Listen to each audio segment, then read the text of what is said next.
Good evening and welcome to Tucker Carlson Tonight. Friday's inauguration looks like it could be a protest event for the ages, with thousands of anti-Donald Trump agitators descending on the city. And why wouldn't they? Advertisements posted in more than 20 cities have been recruiting paid protesters to come here to D.C. and help disrupt the inauguration.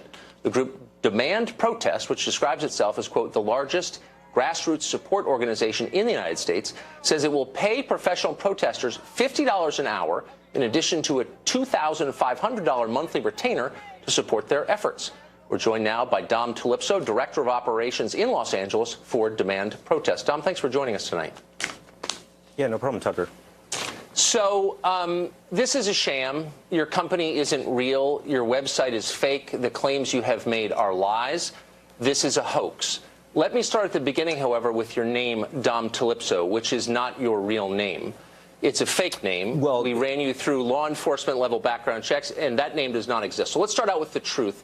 Tell me what your real name is. It's Dominic Tullipso. It's per L's are silent. That's a lie, and you know it's a lie. And we asked you for ID at the Los Angeles Bureau, and you said you didn't have ID with you. But doubtless you have a wallet on you. Every grown man does.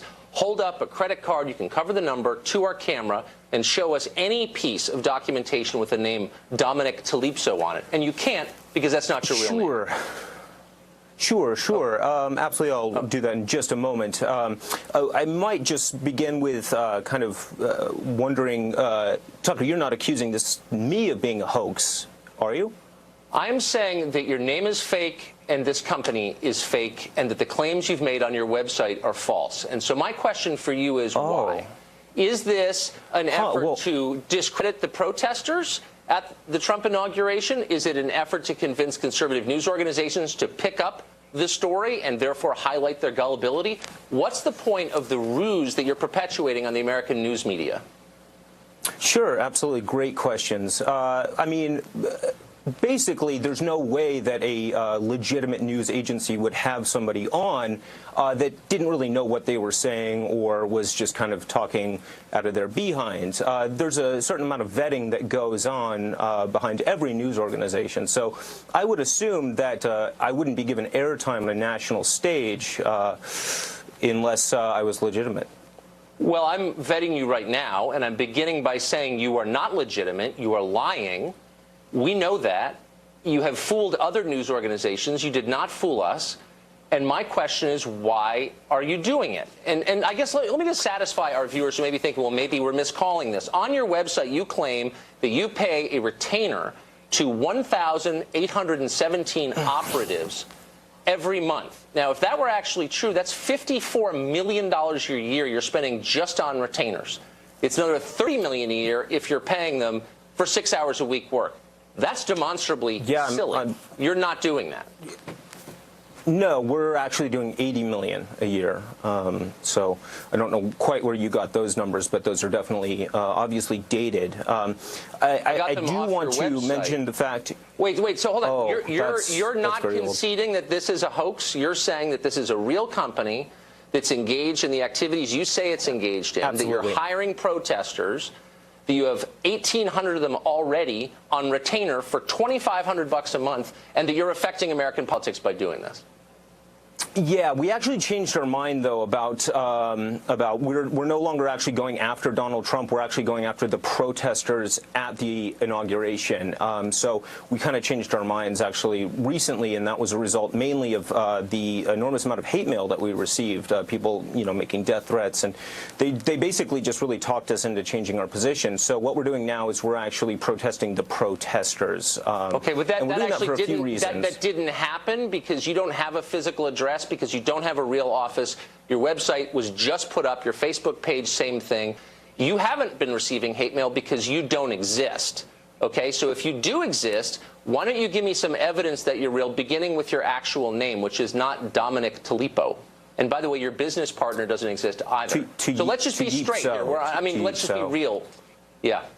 What is the real story here? Why are you doing this? What point are you trying to make? Yeah. The main point basically is that we are greatly supportive of national treasures such as Julian Assange, Edward Snowden, Peyton Manning, right. And we really support their efforts to really get the truth out there. And in the case of the current client that we have right now, that client is very interested in releasing the Roswell papers. I don't know it. Really? So you're pretty supportive of Peyton Manning, are you? Extremely, yeah. Okay. You're not going to, I mean, obviously, this is performance art. I will say you're pretty good at it. When you convince papers like the Washington Times, which ran this pretty straight, to run your lies, to run this hoax, which I will concede is kind of amusing, what was the point of that? I mean, beyond just amusing yourself. Are you trying to make a political statement? I don't know. I mean, it's pretty darn easy these days to just say whatever the heck you want on national TV and have it pass off as truth. Yeah. And, you know, it's pretty, I don't know, it's just pretty incredible to me how easy it was to get the coverage we got. By the way, I'm not saying any of this is a hoax or any of this isn't true. We've actually got 100,000 protesters going to Washington, D.C. to fight anybody who is opposed to Donald Trump. I mean, the reason we another main reason we shifted from being against Trump to Trump about 30 minutes ago was basically we realized initially he didn't really like Julian Assange or Peyton Manning, and when he kind of changed, when the election and the Assange connection was made, he essentially became a supporter of Assange, and so we are now supporting Trump in the hope that the Roswell documents from 1947 are finally released and put back into the hands of Fisher Stevens. The critical Roswell documents. All right, well, give my best to Peyton Manning and also to Mrs. Tullipso, if you would.